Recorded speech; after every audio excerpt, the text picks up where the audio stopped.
So good noon, everyone. Good afternoon, or we have an exciting session ahead of us of an hour and a half.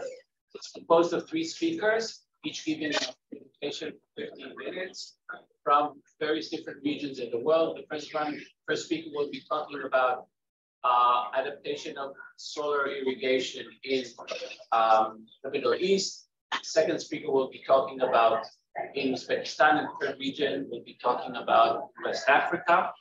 And afterwards, it will be followed by a session, a panel for 45 minutes. So I'm looking forward to this discussion that will come afterwards. Just a note to the speakers. We've been told that actually touching the screen, tapping the screen can move the slide. So let's try that and see instead of us moving it for you.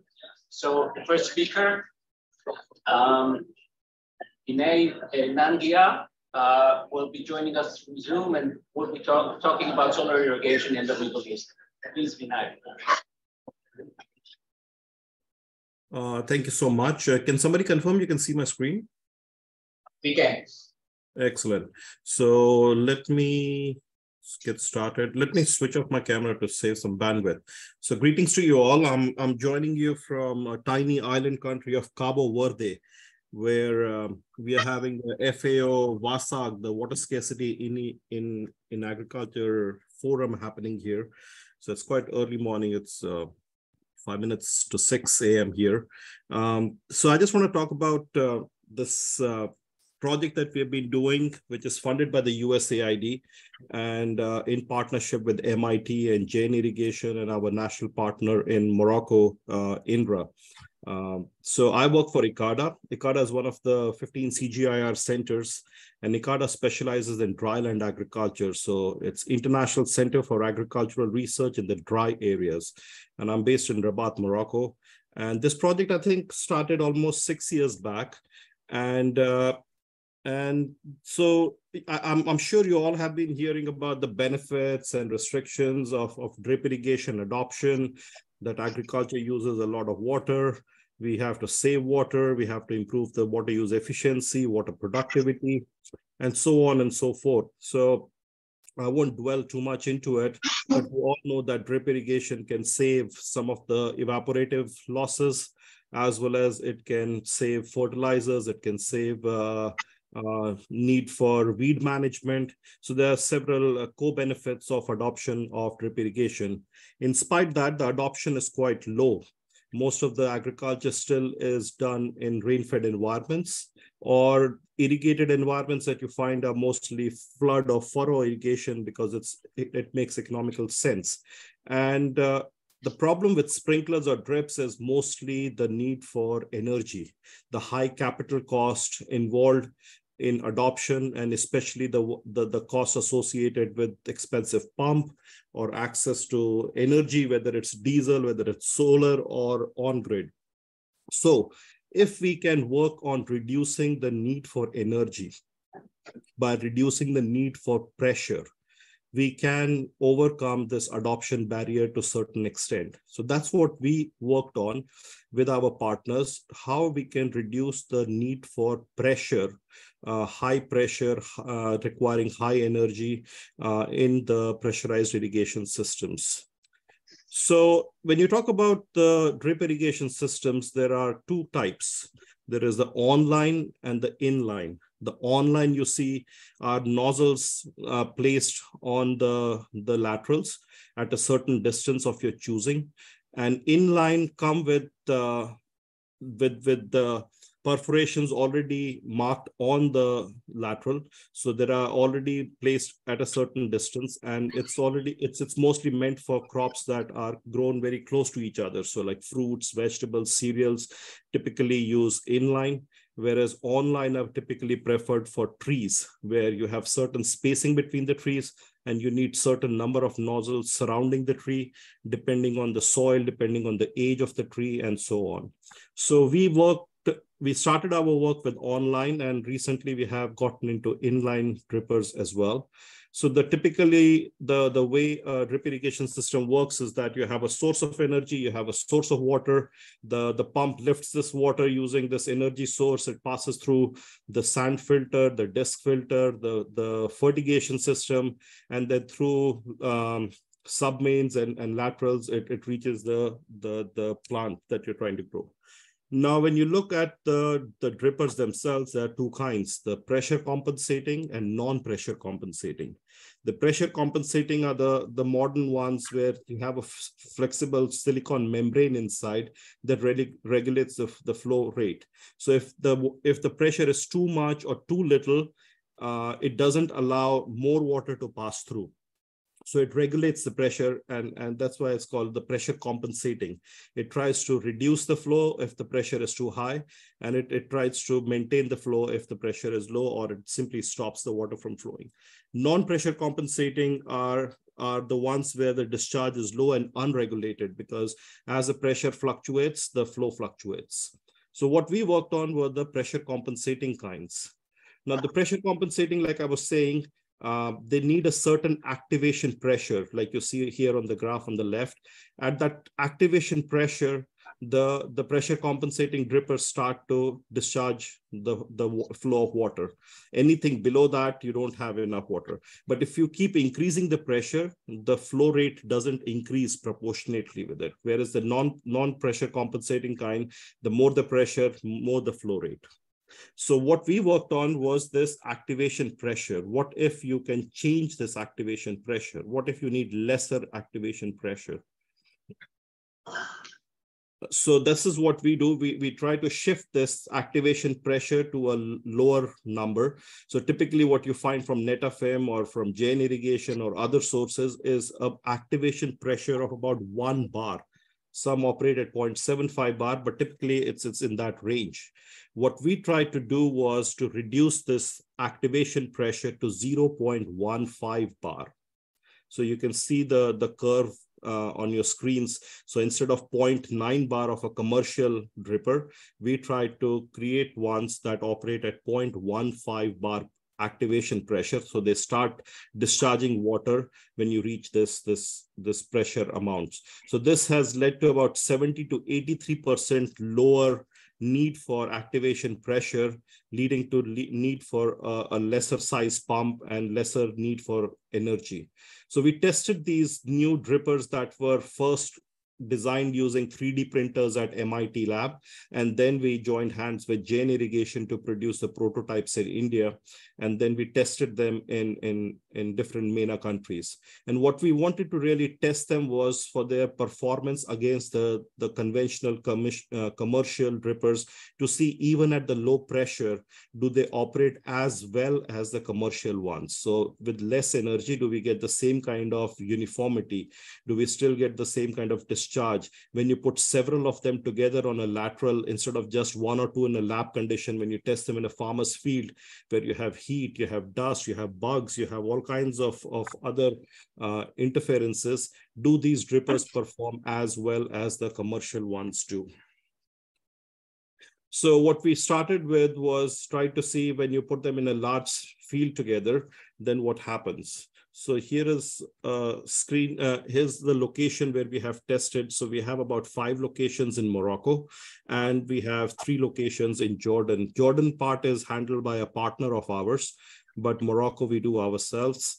And what we have tried to do is test them on citrus fruits. We have tested them on olives. We have tried to use different types of water. So canal water, groundwater, treated wastewater, and try to see if the performance changes as the quality of water changes. So you can see here, 9 sites in total, 5,000 emitters have been tested over this extended period of time. And in Jordan, we even have pomegranate trees on which we have tried to test them. So this is how the setup looked like. Everything remained the same the way the farmer does. The pump was still the conventional type, the filtration system, the main, but then we split this into 2. And then we put a valve to control the pressure. So one side was the MIT drippers, the ultra low energy drippers. The other side were the commercial drippers operating at their recommended activation pressure, whereas ours in the lab said it could operate at 0.15 bar pressure. So we wanted to validate that. When you do that in a real farmer's field condition, do you really get the 0.15 bar? Or you have to have a little higher, like 0.2, 0.25. We tried a range of different activation pressures to arrive at the number that best suits in a farmer's field conditions. So this is how the setup looked like. So we put different kinds of sensors and measurement devices to control the pressure, to measure the pressure. We had a data acquisition unit, which was solar powered. We had flow sensors, and we tried to calculate based on these numbers, what is the specific hydraulic energy? So hydraulic energy per unit of volume delivered. So how much kilowatt does it take to deliver a cubic meter of water? And this is how we try to do the uniformity test, just like you do with any kind of sprinkler, the catch can kind of a system where you have a stopwatch, we have a marked cylinder where we try to see how much volume gets collected in how much amount of time. At the same time, we also used to walk along the laterals every few days to count how many drippers got clogged. And we would try to see if the clogging can be fixed or it requires replacement of the drippers.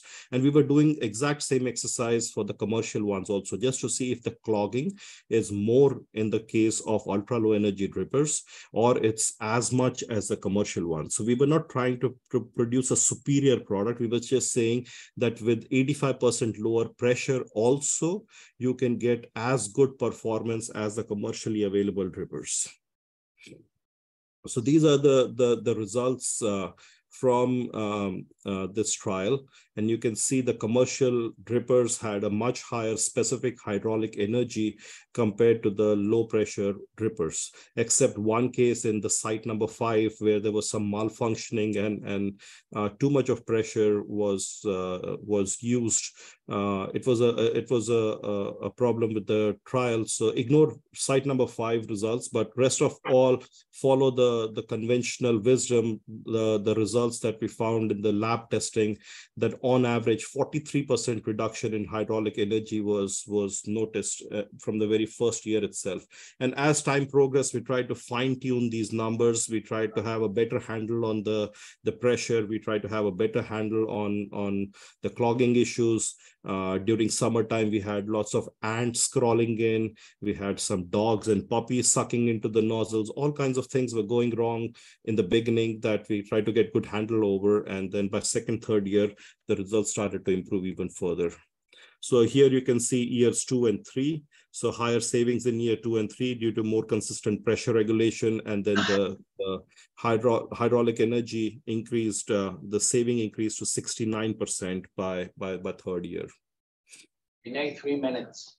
Okay, very good. So this is just to show the uniformity. According to American Society of Agriculture and Biological Engineering, if you have a uniformity of 80% or higher, it is considered good. If it's above 90%, it's considered excellent. So you can see our drippers with 85% lower pressure are still operating in good to excellent range. So we were quite pleased with that. So no reduction in uniformity over time. And also the results compared well with what we were seeing in the lab. And whatever variation you see was mostly because of the manufacturing variation. This is a comparison when you have the power source as the grid energy versus the solar energy, with and without subsidies provided by the Moroccan government. And you can see on average, there is about 21 to 24% saving in energy over the life cycle of the system. But that's all I wanted to say, because you are short of time. Even I have to rush to my meeting. These are ultra low energy drippers that we have introduced in Morocco and Jordan, and recently we have introduced in 6 more GCC countries for date palm. So we have them operating also in Saudi Arabia, Bahrain, Oman, Qatar, Dubai, and so many other places. And starting end of this year, we will start commercializing them. We have applied for certification, and And for inline ones, we have even brought in Toro Irrigation as a partner. And so that's the way forward for us. So with that, I'll stop talking. I think I consumed my 15 minutes of fame. I think we have another minute, so we can take one question if anyone wants to ask Vinay. Yeah, please. Vinay, this is Alon. I can't relate. What is the operating pressure for this low pressure compensating drippers? Operating structure in the sense, like how does it differ from the conventional? Operating pressure. Pressure. So yeah, 0.2 bars, 0.15 bar, 0.25 bars. So in the range of 0.15 to 0.25, depending on the other variables in the system, but we have never exceeded 0.25 bar. So then if in that case, if the laterals are kind of on a very mild slope or a flat, perhaps it will be automatically doing the compensation. Yeah. Compensation. Yeah. Yeah. Also, one question. Yeah. So, Vinay, my question is, in terms of energy saving, for them to, let's say, when you're upscaling, is there anything that does it mean farmer can use a lower HP pump? That's what we mean? You mean by energy savings? Exactly. So there are many places in the Middle East, North Africa, where you have a source of water, but just because adoption of drip irrigation is too expensive, the pump itself constitutes almost 40% of the cost of the drip irrigation system. So if you can reduce the necessity for having a big size pump, the farmer is encouraged to adopt water saving technologies and switch to cash crops. So that was the problem that we were facing, that you have access to groundwater, you have access to canal water, in spite that the farmer is using flood of furrow irrigation because diesel energy is expensive, solar is expensive, the cost of pump is high. What do you do? Perfect. Thank you so much. Moving to our next speaker, Adebayo and Abeno. No, sorry, Safar. We'll talk about solar energy potential in Pakistan and prospects in irrigated agriculture.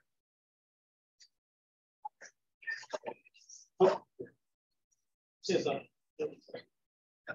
You know, I could touch the screen, see if it's moving. If you want to, or I can do it from you can do it. Oh. Because I don't want to. Go ahead. Thank you very much. It's our pleasure actually to be here.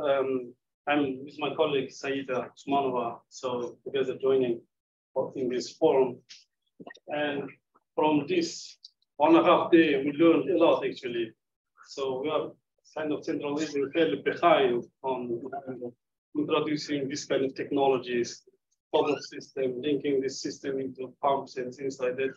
I think there are a lot of, you did very good job, or doing very good job. You are already the second or third stage of this kind of implementation. You already implement, you are doing kind of analysis now, trying to find gaps in complementarity, things like that. And it's very impressive actually. So I'll be talking some of the insights from our country, from Central Asia, let's say.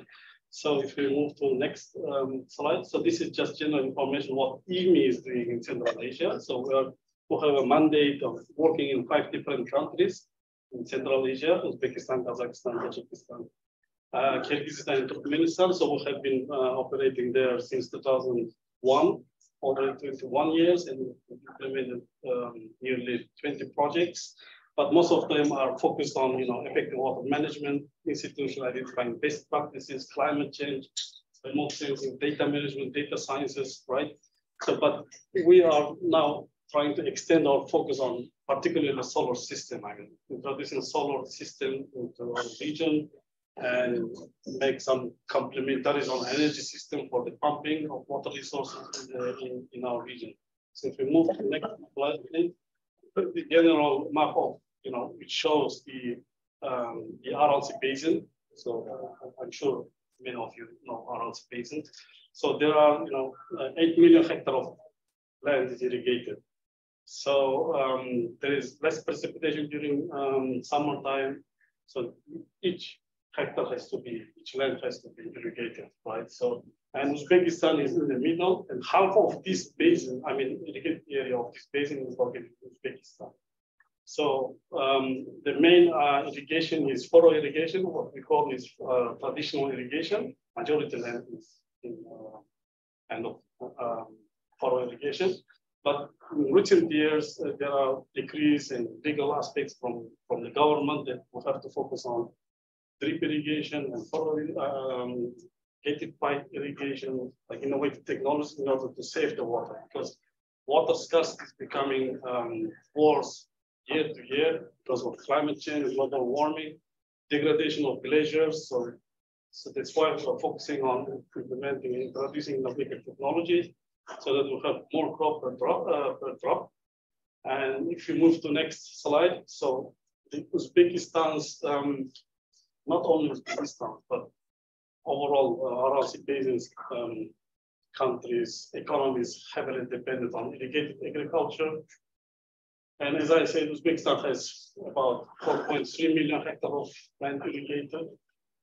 And each second hectare of land, irrigated land in Uzbekistan is under lift irrigation, whether it's from surface water or from groundwater. So that means there is extensive use of energy resources in the region.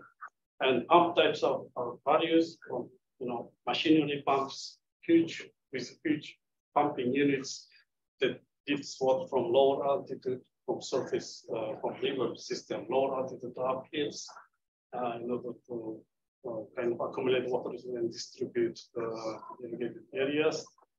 And they're all energy intense. If you see from the pie chart, there is distribution of a percentage proportion of pump types, the age-wise.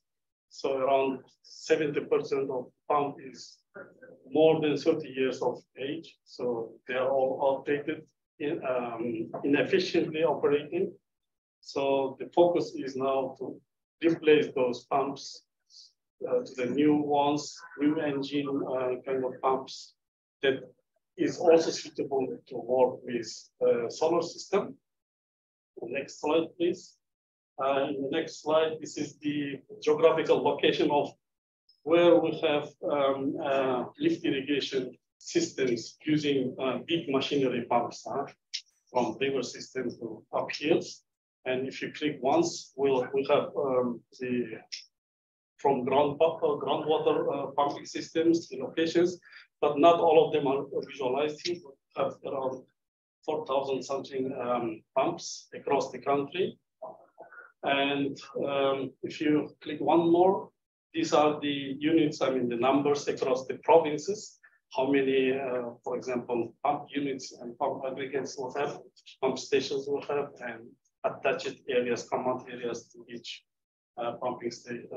pumping kind of stations. So this is one of the examples that I was saying about machinery irrigation. So one of the southern part of Uzbekistan, we have Kashkadarya province, nearly 320,000 hectares land is irrigated. And water is lifted from Amudarya, from lower altitude uplands, about 150 meters of height. And it's huge energy intense. And there is also associated kind of impact to climate, because we use, when we generate the energy, we use fossil fuels, because we have very few of hydropower plants, like 10% of energy is generated from hydropower plants, and rest is coming from fossil fuels and diesel and things like that. So that's why this is another reason that we have to focus on renewable energy in order to mitigate the climate change, as well as save the energy and introduce new technology so that we save water resources that is being declined year to year. So next slide, please. Since the world is moving towards introducing renewable energy, Uzbekistan also has is extending its focus on renewable energy and moving forward, prioritizing the green energy strategies. And if you see here, up to 2030, we want to Uzbekistan wants to increase the renewable energy And we have potential of kind of generation of solar system, solar-based energy across the country, because this country has nearly 300 years of sunny days, so there's a lot of potential to kind of introduce this kind of systems. And all these, missions and plans that is shown here up to 2030 is depicted with the presidential decree that was recently launched. If we move to the next slide, please. So we have a presidential decree that focuses on development of water resources in the country in coming, 7 years up to 2030. That has a plan on increasing performance factor of irrigated, irrigation systems from 0.63 up to 0.73, and you see the improving the water productivity, replacement of pumping stations. The outdated pumping stations are being on the target to be replaced within this period of time. And reduction in the annual volume of water consumption managed by the Ministry of Water Resources from 7 billion kilowatt hour up to 6 billion kilowatt hour. So currently, 70% of Ministry of Water Resources budget is allocated to the energy system in order to deliver water resources. So the focus is to decrease up to 2 billion kilowatt hour when we are in 2030. It's big ambitious, of course, but the target is planned. So we're moving forward into introducing innovative technology. This is the way how we can reduce it. And also recommissioning, some of the abandoned lands into kind of irrigated areas. And also introducing the solar panels is there in the decree. And once, if farmers are introduced solar panels, there is incentives being provided by government. So nearly 50% of the cost is being covered by government. And also there is tax exemption for the coming land tax exemption for 3 years if farmers install this kind of system. So there is a political will in the region. There is already legal aspects. I think we have to kind of think on how we can work together from global south, let's say, and link Central Asia and South Asia, so that we see a lot of complementarities. We see a lot of learning and very good kind of study that can be scaled up in the region. If you move to the next slide, please. So these are the numbers that are shown. That are in the decree. The number of pumps that we want to renovate, and the energy resources that we want to kind of save during this period, and introducing solar. This is just by introducing innovative technologies, we can save this amount of energy and water resources. But what if we introduce solar systems? So it will have added value, of course. So it will help us to kind of complement some of the other energy sources that is being generated in fossil fuels. So it can kind of complement and reduce the fossil fuels as well. So it can minimum negative impact to climate change. This is also kind of focus of our president to kind of meet the requirements of these NDCs, the commitments of the country for the global climate change. So next slide, please. For the time being, there is big two solar-based kind of energy generation just started to implement, to kind of install, but this is like megawatt big scale solar system. But what we're what we want is not only big kind of this kind of systems, but also decentralized, for the farmers, farm level solar systems has to be also there in order to kind of make timing irrigation. So this will help us kind of additional income for the farmers. And also, this will also, for sure, if we link this solar system with the drip irrigation, it will help us to increase the beneficial ET as well. So there will be less loss on water resources, and will help us to reduce carbon emissions. So there is a question, are we ready for this? But we did as IWMI, we have ICARDA project that has been started last year. If we move to the next one, we did small analysis on, discussing with the solar system suppliers, solar pump irrigation system suppliers. What are the hinders or what are the factors that farmers are not willing at this stage kind of implement or to introduce these kind of systems in the region? So those are some of the findings that we have already. So there, number one is knowledge, awareness. So most of the farmers, they don't still know. Yeah, I'm almost done. Thank you. So there is, of course, more demand for solar pumps and lower than supply. I mean, there is low demand. So supply is there. I mean, different types of firms. I mean, they're bringing to the market, but farmers still don't have sufficient knowledge how if that can help them. So there is no science and evidence, so that it can be kind of convinced, so that we can show them what is kind of beneficial in the long term. Shortage of subsidies. It was there a shortage, but now recently, this decree from president will cover this question. I guess 50% will be covered by government. And again, awareness. Some of the farmers are using the solar system for feeding livestock. The other issue is high investment costs, and there is less sufficient information, additional services. And when we come to story and learning is from this conference and from this kind of forum, as I said, different and various types of models, various types of pump stations are linked with solar, both surface solar system with, solar system to the pump, ground water to the, pumps.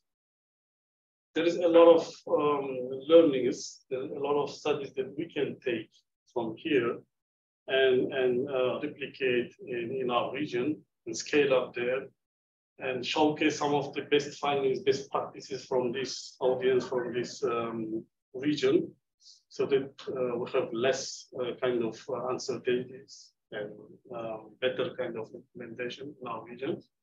So I think if there are some interests, we are welcome you all to work jointly to make kind of together big effort in our region. We are open. I mean, the region is open. So thank you very much for your patience. So this is all from my side. Yeah. Have a minute for any questions. If I may ask, so can you remind me? I think you might have mentioned, but how many good sunny days do you get? The region? 300 days. 300. Okay. That's right. 300. And are you looking at when you say solar plus battery storage or only? Not battery yet, but okay, for the daytime, yes. Problems was that it's only used during the day, and that's therefore, right. Yeah, it's limited use. And, yeah, maybe we can discuss, if there are some best practices. So, but for the time being, as a starter, we are thinking of. All right. Maybe what Vinay presented earlier about this low pressure emitters could be a good learning also. It save 20% energy. That's right. Yes, if we link this system with this kind of and the focus on drip irrigation, that would be excellent. Okay, thank you very much. Moving to our next speaker, Adebayo. Okay, right. We'll be talking about promoting solar irrigation with shallow groundwater sources among smallholder farmers in West Africa. Okay, thank you for having us. My colleague Bayo is online. He couldn't join us.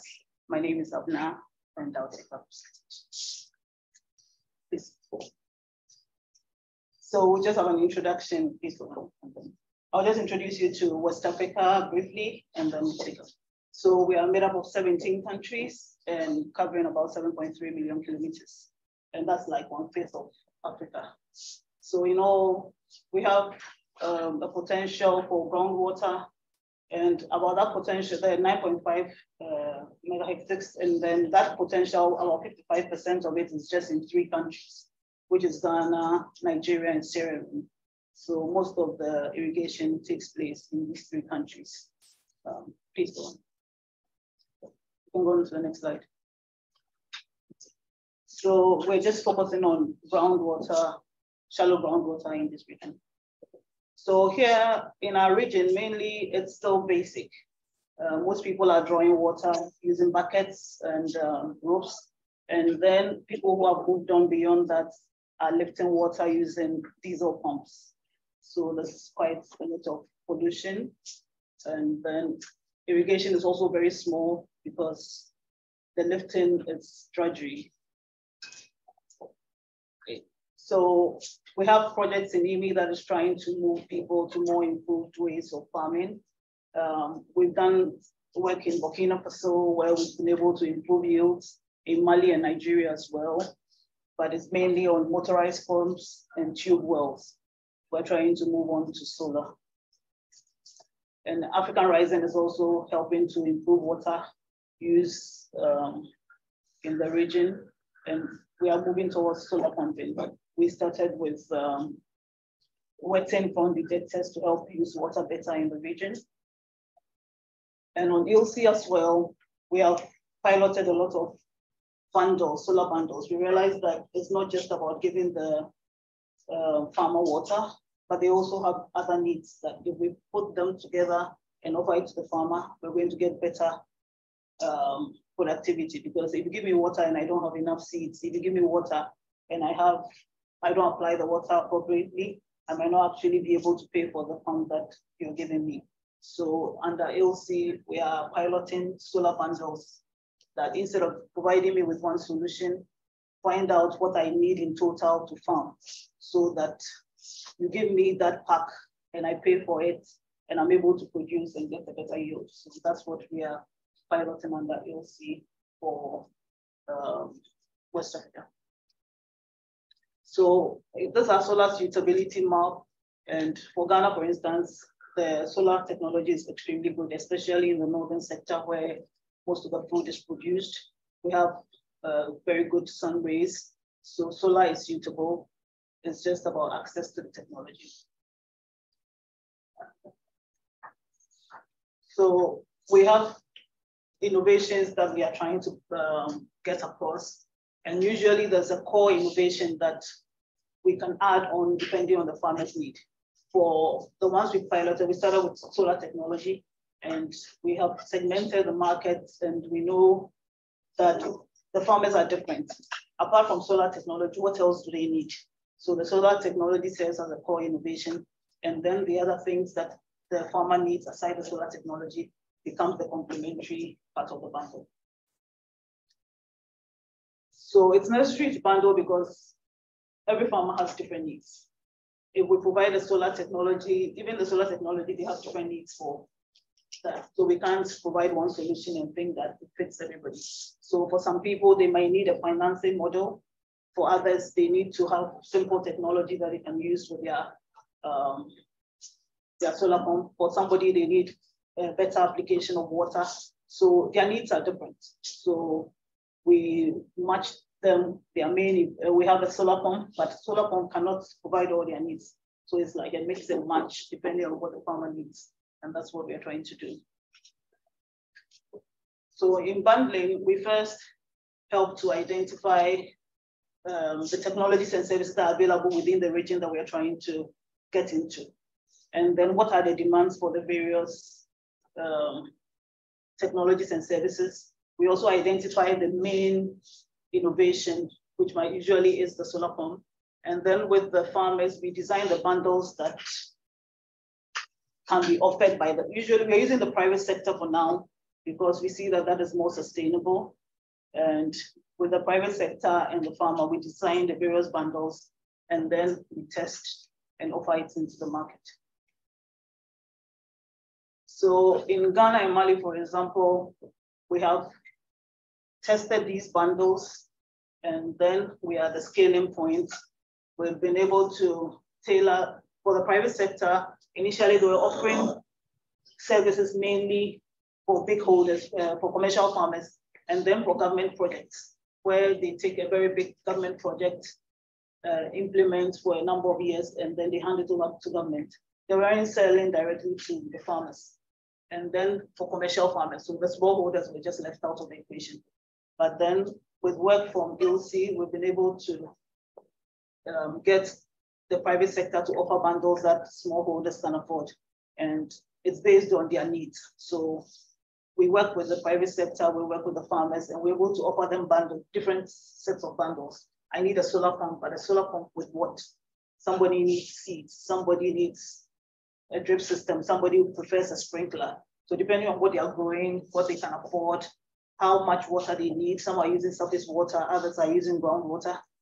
We give them bundles that are suitable so that you're not offering me a pump just because I want a pump, but I want a pump with something else that works. And that's what we've been doing across Australia. But then obviously there are challenges. The first comes with the natural challenges that people don't have access to land. So I want to farm, I don't have access to land. What do we do? So we realized that in some communities they could rent land. There are people who are only interested in rain-fed cultivation. So during the dry season, their lands are just fallow. So for people who are interested, they rent the land during the dry season. But they need mobile technology because it's not their land. They can't leave the products there. So with the private sector, we build mobile farms that they can take along. So if I farm in this community, I can rent land and then I move. And there are also people that don't have water in their communities. So they move towards places where there's water. They go and farm for 3 months, harvest their vegetables, and then they go. So for such people as well, they don't want fixed structures. So they use their mobile pumps, they farm, after they cultivate, after they harvest, then they move back to their communities. So for them, land is the main issue. And then obviously some people also don't know how to operate the pumps, and they never know that even solar can be used for irrigation. So we had to train and help them to understand that the sun can be used to irrigate. And then the financial bit also comes in. And our challenge with finances is that for a long time, there's been a lot of NGO activity in the northern sector of the country, and they are used to not paying for anything. So now that private sector comes in and you need to pay, the willingness to pay is low. So most people don't want to actually take money out of their pockets to pay for the technology. But then we have lead farmers that have taken the lead to purchase the technology. And when we have trainings, we make them explain their situation before they acquired the technology, and then afterwards, and it's getting traction from time to time. And then when it comes to farmer groups, it's just human behavior. So there are groups where we have dynamic leaders who can push for the group to work. And then there are also groups that the leadership is not so good. So they acquire group property, and then the management becomes an issue. That's what we have. And then sometimes they produce as well. And then after the production, what's next? They don't have access to markets. They don't know where to find, how to store. So we've helped them to get water. Now production is better.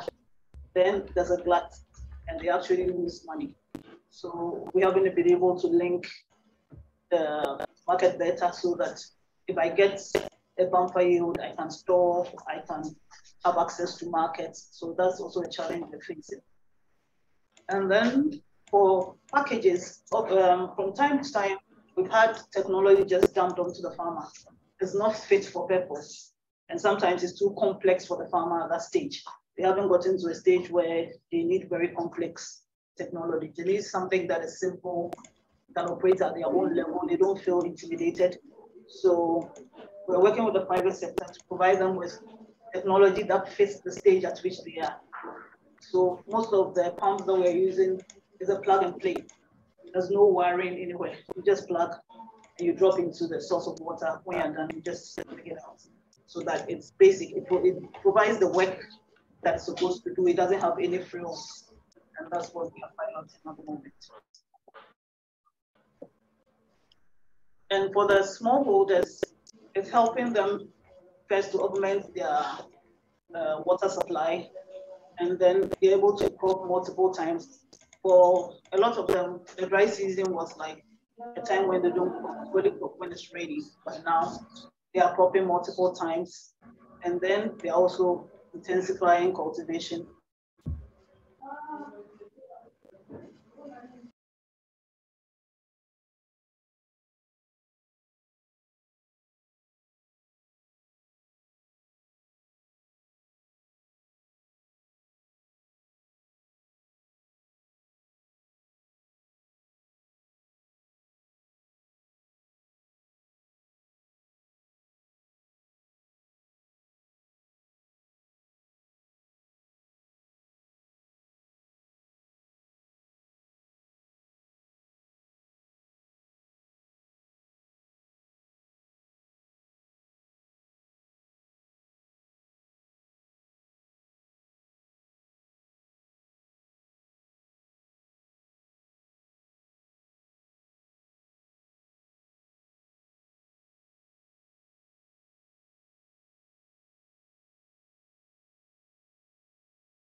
The researchers are also there, but there's no coordination. So sometimes there's a lot of duplication of efforts. And for us, it's really waste of resources. So coordination is something that we need to do in our region that will help us. And then finally, we also need to have complementary inputs. It's not just about the water. If we have just water and the farmer has more water and doesn't have anything else, really, we haven't solved the problem. It's still back to where we started. So that's for us, the way that we see that we need to go more step ahead. Thank you very much. Now we have time for 2 questions. Can you tell in general in West Africa how much percentage irrigated area is farming? We've just about cropped about just 12%. 12%. And let's say 10 years ago. Well, there is a change over time. So. Yes, there is, but it's very small because we moved from, we're still doing lots of the manual lifting. And because of that, the cropping areas are very small. So most of them is subsistence. They use it for home consumption. They don't really have enough to sell.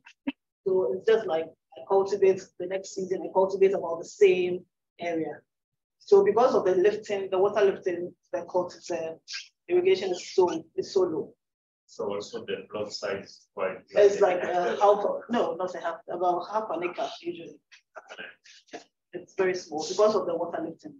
So the improvement with the motor pumps went to about half an acre, maximum 1 acre. But then fuel costs are also rising, so that's also a challenge for us. So unless we move to renewable energy, I don't think we are really moving forward.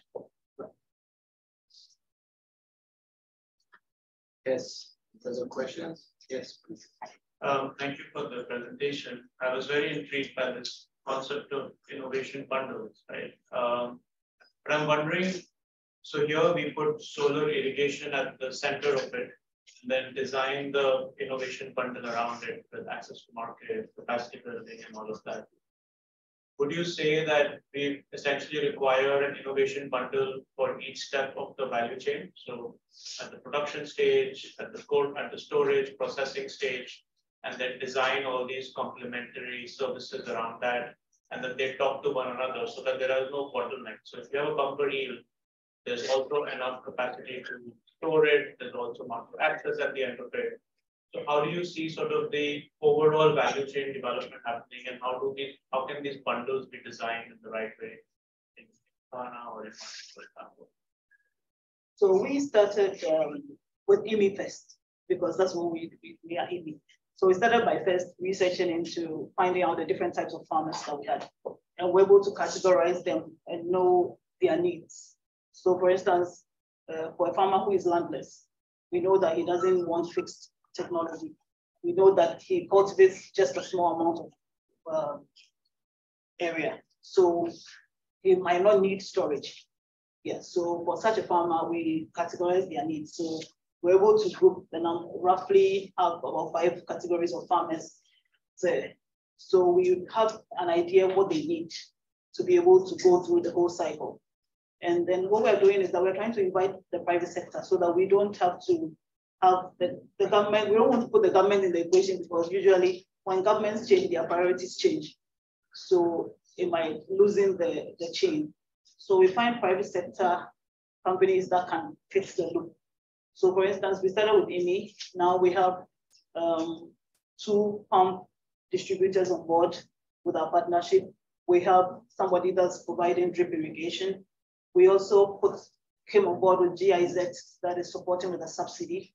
So we're trying to find different partners who are all working in irrigation who can fill the loop. So it's not complete yet, but so far we have somebody who's helping with financing. We have the rural banks who are also helping with financing. We have somebody who's providing drip irrigation so that the farmer has the choice. Okay, this is a provider for, and we actually have somebody who's helping to drill boreholes as well. So we are finding partners who can help to get the full chain. We haven't completed the chain yet. I think our last point is the marketing bit, which we haven't been able to solve yet, but we are trying to get partners along so that if a farmer needs access to markets, we know where to direct them to if they want. So we are like the referee, and then we are helping the farmers find the partners, but we haven't completed the cycle yet. Okay, thank you very much. Last part of the panel. I think we have our panelists here, so I'll ask them to come and sit here.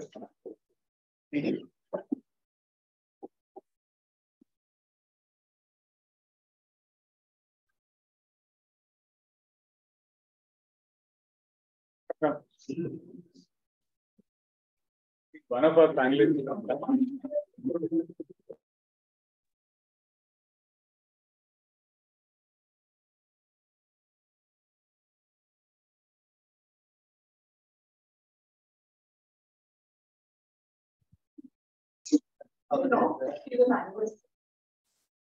Ask again. Hello, Vinay, can you hear us? Vinay, if you're there, please unmute yourself and say hi. Okay, we'll assume that he's not there for the moment at least. Okay, so we were supposed to have the focus of this discussion on how can we transfer lessons from South Asia to these other regions that we talked about in this session. All of Africa, although we heard about West Africa, also MENA region, and also Central Asia. And we've been talking about South Asia throughout, yesterday, today, and mostly focused on India, but also experiences from Nepal and Bangladesh. But one new kind of South Asian experience I wanted to bring in here, which should lead into this discussion, is one of the largest deployment of solar irrigation in South Asia. Didn't happen in India, didn't happen in Nepal or Bangladesh or Pakistan. It actually happened in Afghanistan. These are poppy farmers who are growing opium, and they are using solar irrigation on a large scale. And they did not need any capacity building. They did not need anyone to go and tell them about solar irrigation. It's not a UNDP project. And they also figured out how to source the material. They also managed all of this without any financial products or MFIs. So in that context, I wonder whether there is still, of course, it's very difficult to go and study that. It would be wonderful if you could. Right. But there might be other examples like that in smaller pockets all over Africa, Middle East, And as well as South Asia, where solar irrigation has happened without any external intervention. Mostly in the Asian context, it's all government subsidy driven. I think if tomorrow Government of India decides that they are no longer going to subsidize solar, then we will see a rapid decline in solar adoption because the costs are still high enough and it would be difficult for farmers to adopt on their own. But in Africa, it's much more market driven, even though it is smaller scale, but whatever has happened without subsidy. So I wonder whether there are any other, or there are ways to find such, in Gujarati, there's a term called swambhu, which means it happens on its own without any external intervention. Now, are there opportunities to look for such examples and interventions where South Asia can also learn and these other regions can also learn? And either if any of you know of such examples, which could be studied, or you can think of any ways to find such examples, scout for such examples and look at them. So I just wanted both of you to reflect on that for a minute.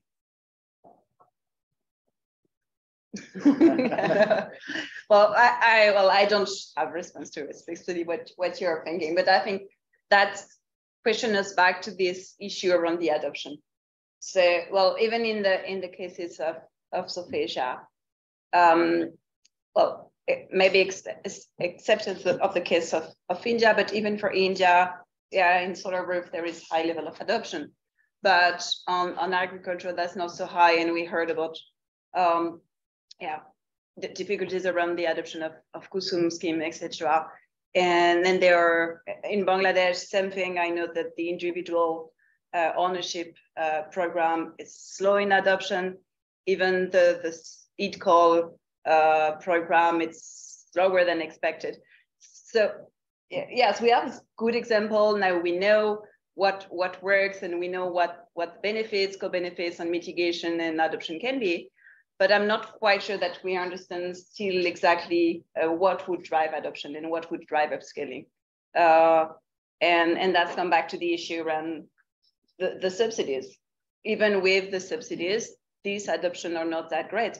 So what else? Is the price, is the cost really the main driver around the low adoption? Possibly yes, but probably not only. So I'm quite convinced that there is more and more work to do on those issues. And that's relevant for Africa, probably for Central Asia, but that's also relevant for South Asia, because I don't think we have yet all the answers on this. Yeah. I'll have a follow-up for Ram. Yeah. It's really interesting that your point you are making. It just makes me think, if the high value crops are there, then everything, you don't need people like us running around doing all kinds of things. I mean, so basically, I guess if we could fix all the other problems preventing high value cultivation, let's say in East India or Nepal, then probably those things would happen there too. But it's not so easy to fix those things. These are deep systemic issues. So what lessons does it offer us, like the poppy seed example? Yeah, legalizing it would probably help. But I mean, in terms of practical, I mean, I guess the reason we need all these other intervention is that the markets don't work perfectly, and the high value crops are not being grown on that land in Eastern India and all that. So, and these are not easy things to solve. So I don't know. But there is other than poppy, there is also other high value cultivation in South Asia as well as in pockets in Africa, especially in North Africa. There's a lot of high value cultivation, but even there we don't find rapid adoption of solar. So the kind of hypothesis from this Afghanistan example is what you said. If you can introduce high value agriculture, solar adoption will come on its own, but that's also not happening. Divya has come in. I think that's just one side of it, high value crop. The other is, did they have an option of another energy source? If they had free electricity, They Correct. never have adopted solar, even But in Afghanistan. I mean, what they were doing before was diesel. Yeah, right? so maybe the price was But even competitive. I mean, we have at least 6 million diesel farmers in India, and close to 10. Then Bangladesh is all diesel. Parts of Pakistan, Punjab of Pakistan is all diesel. 95% pumps are diesel. Why aren't we seeing solar adoption there? But I believe it is happening in Pakistan, despite the fact that government does not offer subsidy, right? So I think it's a question of price and access, right? If you don't have access to diesel, even if the price competitiveness is here it is still subsidized. Diesel is subsidized for us. In India, not anymore. Not anymore. Yeah. But I think it's the access issue probably in Afghanistan, because they don't have easier access to diesel. But they managed to get access to solar pumps from somewhere. Where did they get without finance, without without any financing, without anybody going and informing them? We say farmers are not aware. Right. But they got some awareness. So the margins on coffee are good. So the hypothesis is that because they were growing such high value crop, they found a way to irrigate. But we don't find that happening outside Afghanistan. Yeah. It's a great question. I can add one data point to that. There's one piece of work that I was part of in Nepal, where we wanted to see whether the financing helps the adoption. So in some parts of that district, the model was that, I think the Nepali government provides 40 or 60%, I don't remember exactly, and the rest had to be put up by the farmer.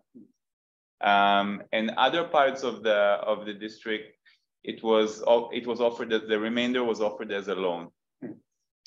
And we saw a big significant difference in the demand from farmers. Okay, not surprising maybe, but I think that proves a little that that the finance access to finance will determine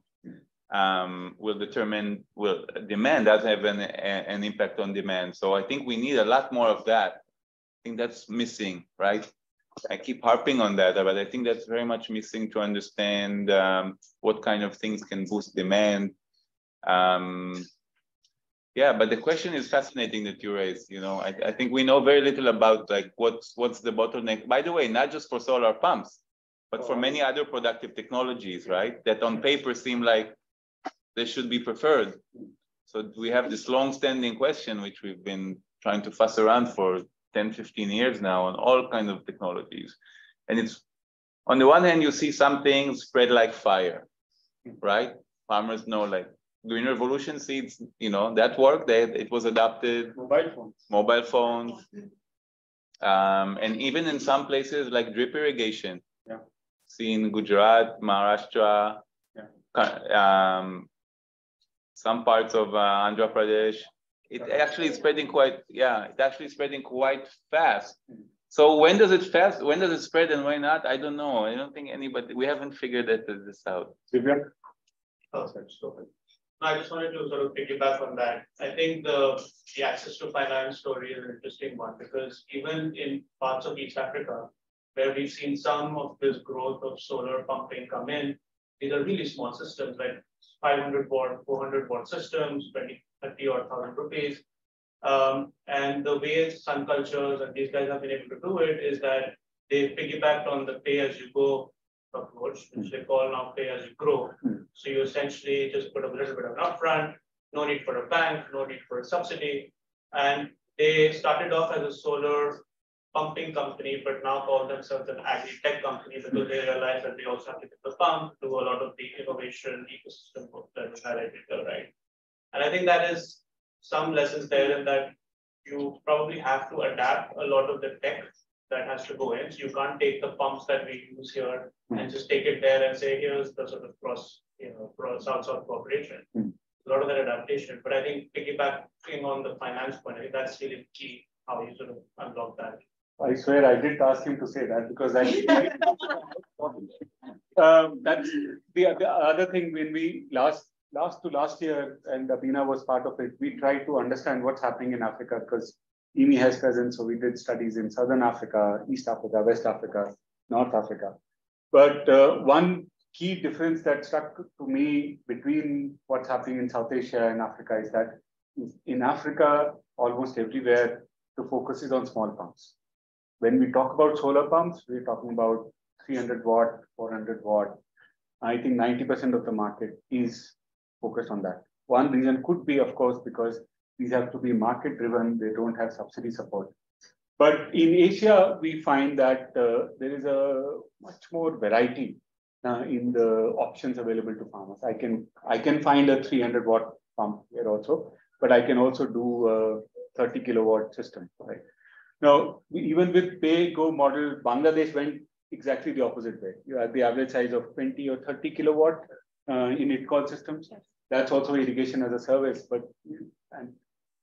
So why is this insistence on only small pumps? Is it because the implicit assumption is that if you want to target small farmers, they will only use small pumps? Because that's not true in India. Or is it purely because of the capital cost? But then we are talking about bundling it with other also capital intensive technologies. So we are not really only focusing on lowering the cost, because that is important, right?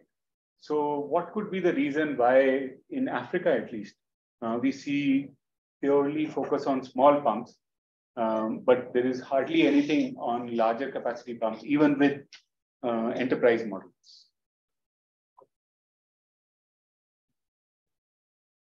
No, I can start. Well, I wanted to follow up on the previous one. You can do that also. I can do both. It's a tough panel to okay, on the previous discussion and on the adoption. So we were saying that, yes, we need to better understand what's happened in terms of the adoption, but we also need to better understand what's happened on once they get the farm, how they use, once they get the pump, how they use it and to which extent they use it. And possibly relate that to the condition, to the subsidy and to the different financial models. I also wanted to say that, yeah, it can be a bit provocative, but financing is not the only, or should not be the only focus that we think of. We just did some work in Ethiopia where we were asking farmers to choose under which criteria they would take up an irrigation package. And surprisingly, well, we were expecting this, but surprisingly, the cost of the equipment, the cost of the pump is not what came first, as well as the type of the pump. We were asking between diesel pump and between water pump. What came first was the access to credit first, and the second one was the risk around well drilling. So so this is really context specific to this case in Ethiopia, but I'm quite convinced that in multiple countries, in multiple locations, there are other criteria which are essential for the farmers to decide to adopt or not to adopt. So yeah. So yeah, we need to look at finance, but I don't think we should have a narrow focus on finance and really look beyond that. Ram, I forget your question. Abena also wanted to add. So why small capacity? Because the thing is that usually if the government funds large capacity pumps, it's seen as a social good. So nobody wants to pay for it. So it's the government, it's my taxes that paid for this. So government is not able to recover. So anytime government invests in, okay, I want to do this for a community, they're going to pay X amount of money so that we recover and we're able to maintain. It just fails, because anything that is provided that's supposed to be for more than a group of like one or two more people, it becomes a social good. So it's my taxes that are buying this. I don't see why I should pay for it. So that's the difficulty. So private sector comes in and sells individual units, and it's my property, I need to pay for it. People are more willing to pay for that. But anything that is provided on a bigger scale usually is seen as a public good. That's why the public schemes have not worked. People are not willing to pay for it and nothing gets maintained. And that's a challenge. I want to add to this point discussion and bring in what Dan presented actually yesterday. One very interesting takeaway from that is that I completely agree that if you're going to use this pump for a few hours in a year, then it's just not viable. Maybe diesel is better in the long run if you do the life cycle cost. Then does that mean that for small farmers who have limited demand, solar pumps are never going to be viable, at least not at the current technology and prices. Then should we not focus on that at all? Never be on your panels.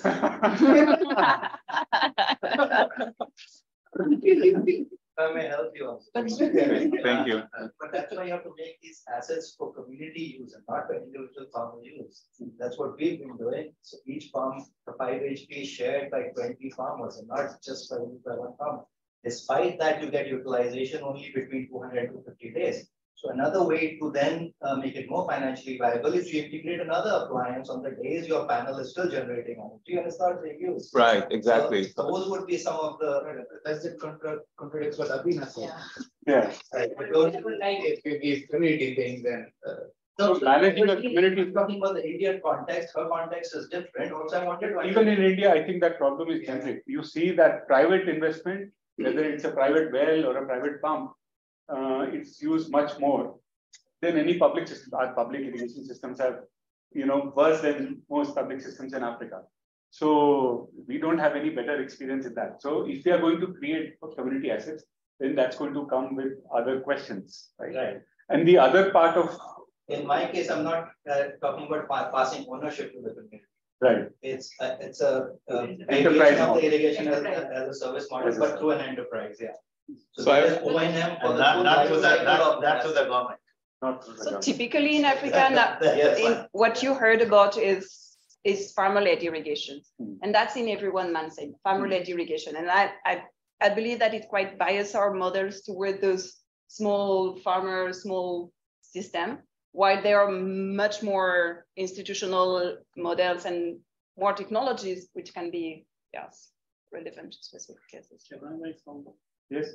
From our perspective, we also have small farmers, still have, but government is pushing to kind of introduce cluster system in Uzbekistan.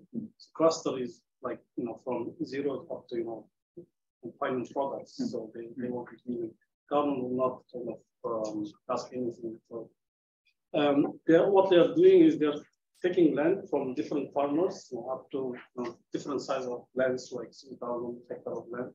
And farmers are being secondary kind of contracted with the cluster. So the cluster is kind of investors helping them with innovative technologies. Of course, solar system is not there yet, but they are kind of making drip irrigation system for them.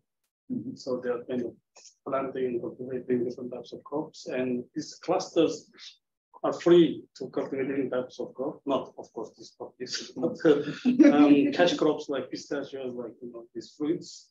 So much more cash crops. So they're kind of focusing on this and making more profit. And they're kind of based on the contract, they're kind of giving some kind of added values, providing some added values for farmers as well. So from my understanding is cluster system could help kind of bringing these kind of technologies to help small farmers, smallholder farmers as well. You wanted to say that? Yeah, I want to say that I don't think subsidies are necessarily a bad idea. It's just a matter of how to use them efficiently, the public expenditure. Like again, in the case of drip, I think they play a big role in the spread of the technology. And if from the public point of view, the public goods that are generated are worth it, it's perfectly fine. In this case, it could be either the pollution or to encourage the early movers to make others familiar of the technology. But the subsidies here are so large, and we heard in some cases it actually becomes 100% subsidy because of that's problematic. And the other thing, I totally agree. It seems to me to be quite clear that there should always be another way to use the energy when it's not pumping. Now, the challenge is how to make that happen when you're not on the grid and you can't sell to the grid. How do you generate value from this energy? It may not be, just like pumping is constrained by other factors potentially that prevent you from using that, like we saw in Dan's paper. It could be that there may be limited demand for that energy also elsewhere, I think, but figuring out how to do it. I want to ask more generally, like, why are we talking about SIPs and not just about the panel? Why is this bundled together? Would it not make sense, subsidy any PV panel and you do whatever you want with that energy? Are we creating a new water energy nexus, like over the solar nexus again? Why is this bundled so closely together? I'm not so clear. Actually, the Indian experience in that is also interesting. We have GIs at here who've been working on, so Government of India, as part of KUSUM, they want to introduce something called USPC, Universal Solar Pump Controller, right? So you give a solar irrigation pump to a farmer, but you also give this USPC so that the same system can also be used for other purposes, agricultural purposes. Now, there are challenges in that. I can talk about it, but I think it's better to hear from. Sure, probably after last week, a special session on that. Oh, okay. So yeah, in the scheme we have the option for USPC, and before that also we have some experiences based on some individual interest from the farmers, and also some state-driven schemes. So when you say individual farmers who know about the benefit of the product, so they are utilizing like for other machines, there's some cowpot spraying machines. So they're utilizing like as of now in India, we can say around 150 days in a year people are using for pumps on average. In some states, maybe less than that also. But that way they have increased up to more than 450 days. Sometimes but you can that also. But in the other side, like again, when you say the subsidy part, if you are not targeting well enough, like why are you giving the subsidy to a particular farmer and what his need is? So then even if you give them subsidies, you are utilizing it. And that's what we have experienced for our physical side, what I will show you. Right. So we have both sides, there are options available. But again, you have to do it carefully to make sure you're supplying and what benefit you can get. So one issue in India is that the government has taken upon itself to provide household electricity to everyone without having to rely on off-grid, right? Right. So there are no more large off-grid areas. There are farms which are not connected, but at least on paper, every household is connected to the main grid and the government is committed to providing the power. And most of these agriculture equipment, which are the other productive uses, are in people's houses. So if they already have grid electricity to run them, why would they use? So the only logic for a solar irrigation pump is that you have to take it far away from the grid and you can't run a wire? Is that the only reason then we are talking about that? No, even in, so why are we then solarizing electric pumps? Because like we discussed yesterday, electric pumps are taking away 16, 17, 18 billion US dollars of subsidy every year. And it's only increasing. That subsidy burden is increasing. And it's creating perverse incentives. So we want to get farmers off the grid. Right. For their farming need, not for their domestic needs. But I just wonder if like the SIP has the way to do that. Yes. It's like, it's tying too many things in one package. I could imagine going to the other ways of going to solving the electricity subsidy and then having the freedom to design the solar policy according to like, based on solar objectives and not about without this objective. You can't wish away the next one. Yeah, but globally you can't in India. Efficient way of utilizing the solar energy, following an integrated approach, because you are just giving, otherwise replacing the source of energy, nothing else. Right. In agriculture. Right. And so that incentivizes also them so that if you do the proper bundling, innovative bundling, you are going to maximize the resource use efficiency overall and the profitability. So those are the kind of things that is there in the larger interest, and our experience has been wherever you do a bundling in a more considered manner, it's always beneficial rather than looking at things in isolation. Okay. So that's So for us, in terms of what you do with the excess energy, we're encouraging farmers to store water. So there are people that they prefer to irrigate at night, and then they use gravity to irrigate in the night. So we encourage them to store water when they are not using the water on their fields, so that they have water, and then at night they use gravity to irrigate. And then the government is also piloting using commercial farmers. So for instance, we have a commercial farmer that has like 400 hectares, and he employs smallholders within his community. He has a center pivot that is able to irrigate the 400 hectares. He provides seeds and everything that the farmers need, and they pay back with produce or in cash when they harvest, so that they can have access to, but then it's a private business. The government doesn't come in. And usually when there's a private business, the farmers are willing to pay. But if government has 1% inputs, farmers will have an issue with payment. So that's what the government is piloting now, where they have a commercial farmer. And then he employs people within his community to work on his field. He gives them irrigation, everything they need to work, and then they pay him off. So that's also something that's being piloted. Yeah. Mari? Well, just wanted to mention that what we were talking about in India, the challenge is completely different when we talk about solar, potentially irrigation, or just solar in Africa. There, the electrification is quite low. So the development of solar will have to be in off-grid areas. And there we probably need to decouple access to energy from irrigation and make sure that it's access to energy serving multiple uses, irrigation being one, but making sure that it's also serving other uses in off-grid. In that case, I'm just wondering, for example, 10% if they're using 50% capacity, diesel pumps comes out to be much cheaper than solar. Why don't we talk about, let's say, diesel irrigation expansion in Africa? If it was only about cost. No, but I think what she's saying is that in Africa, there is much more opportunity for using the remaining 80% for other productive uses, because the grid penetration is lower. So it's not that they have other better alternatives. So you can still use diesel to run your pump, but can you also use diesel for your domestic needs, for other productive uses? Then I think the one cost part maybe we miss out is the diesel irrigation is the other cost that we are not counting in this economic model. Maybe this carbon mitigation that we talked about, the country importing their financial reserves to import these things. I don't know. So maybe those costs need to be counted when we are comparing this economic model. I want to ask everybody here if you feel the EAT call in Bangladesh, is that the most successful model that we have in the SIP sector? Because if I understand, the entrepreneurs come in, they set up large solar, relatively large, and they sell. So the financing it's like a business. It's almost like puppy cultivation. No, EAT is also struggling. These businesses are struggling. They can't break even, or they're not collecting. They are trying very hard to encourage farmers to grow more boro paddy, but they are struggling. Because the cost that I think this is and she has studied it more. I think that the problem is that the cost at which they are offering irrigation is just below diesel cost. It's much better quality of service, but the cost reduction is not. But they're allowed to determine their own price or not? I mean, they have to, because they have to repay 50% of the cost as a loan.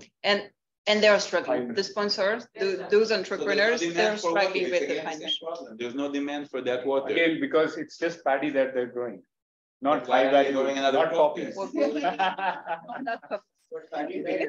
Yes, takes a lot of water to generate very more light. Obviously, there has to be capacity enhancement. Most farmers are doing 2 seasons. You have to get them to do a 3rd season. That's what these enterprises are trying. Get them to start doing. But you don't need to convince. I don't need to go and beg my customers to buy my product if they don't like it. It means I'm selling them the wrong product. Maybe the demand is creating future demand. There is latent demand. Smallholder, the income is so low that you are actually working towards increasing their income by making them do a 3rd season. You're not trying to oversell your product. No, you are selling your water if they not. I'm sure we'll not be able to solve these problems in this session. So I'm going to ask the last question to both of you. This is a very simple question. Coming from Shilp. I think anyone here doesn't need to be convinced that we need to do more South-South knowledge exchange. Now, I want you to come up with one way in which we can do that. What is the best way, according to you, that can be done across these regions? Please. The question is how we do that. How we do that. I mean, there are various. We are same latitude, like here. We are doing that now. Yeah, you are doing that. So events like this could be one option. Yeah. Are there others? I don't know what the answer is. I'll tell you that we are trying hard, in our own country, there is an agri-tech innovation system. We are trying hard to expose to them the market potential of like places like this, where, you know, supposedly there is a lot of potential for that kind of innovation system to be applied. We are trying hard to do it. We have a lot of projects where we try to help innovators from there to understand needs in other places and recognize the business opportunity there. But I can't tell you that we figured out how to do it. Go to sites, go and make field visit to a diversity of one. Just make sure not to narrow focus, but look at different institutional models and visit. Just us going, but can we bring farmers across and promote that? Possibly, yes. All right. I'll stop You here. give your own. All right. Great session. Yeah. So, thank you.